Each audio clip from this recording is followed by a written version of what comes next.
In the modern business landscape, data isn't just a byproduct of operations, it's the lifeblood of the entire organization.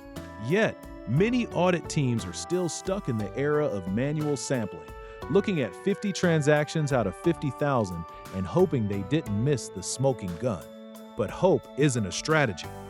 Data analytics is changing the game, allowing auditors to move from reactive sampling to proactive, 100% population testing.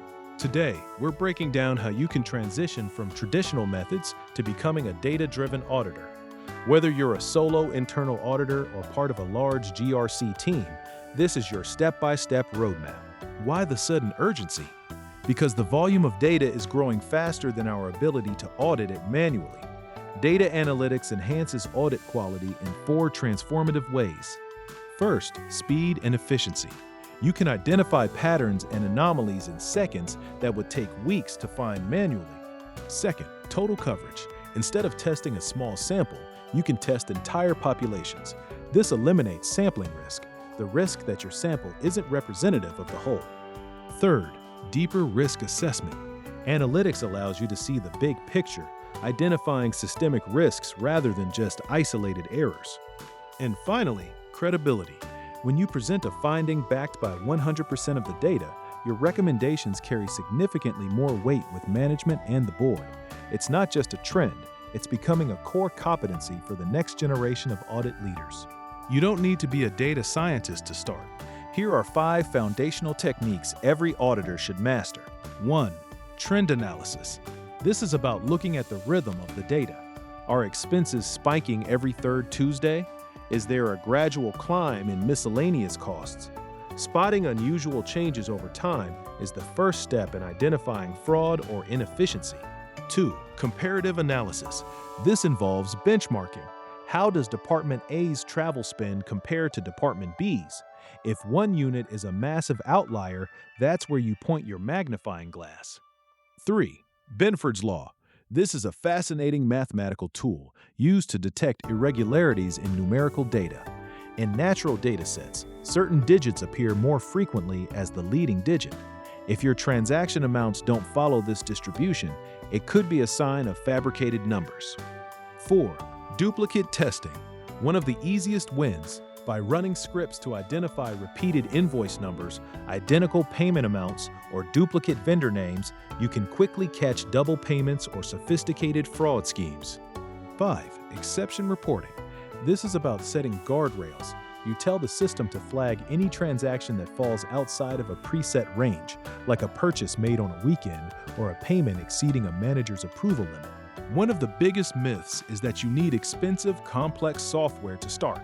Start with what you already have, Excel or Google Sheets. Features like pivot tables, VLOOKUP, and Power Query are incredibly robust for cleaning and analyzing mid-sized datasets. Once you're comfortable, move to visualization tools like Power BI or Tableau. These tools allow you to build interactive dashboards that help you and your stakeholders to see the story within the numbers.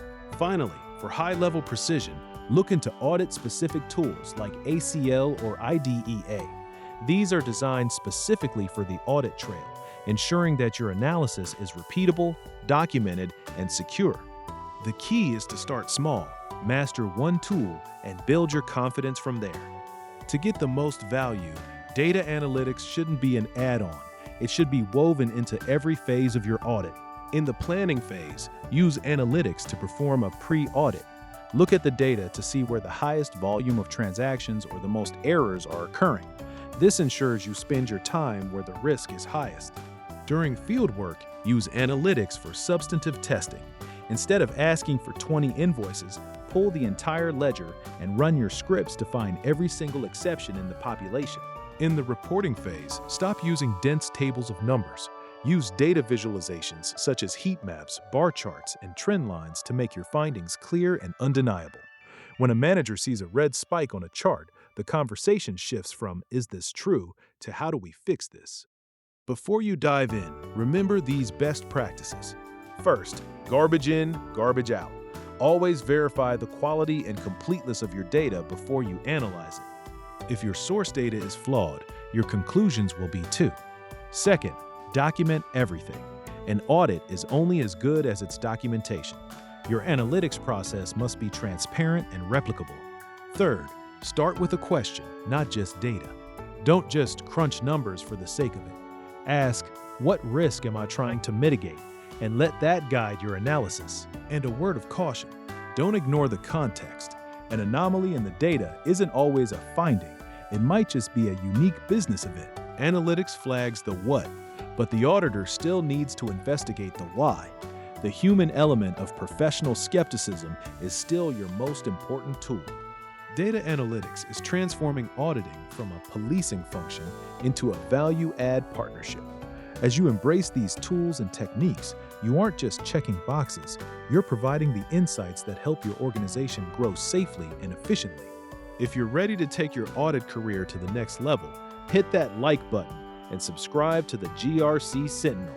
We have a full library of resources on governance, risk, and internal audit waiting for you. Now, I want to hear from you. What's the biggest challenge you face when trying to use data in your audits? Drop a comment below and let's start a conversation. Until next time, stay vigilant.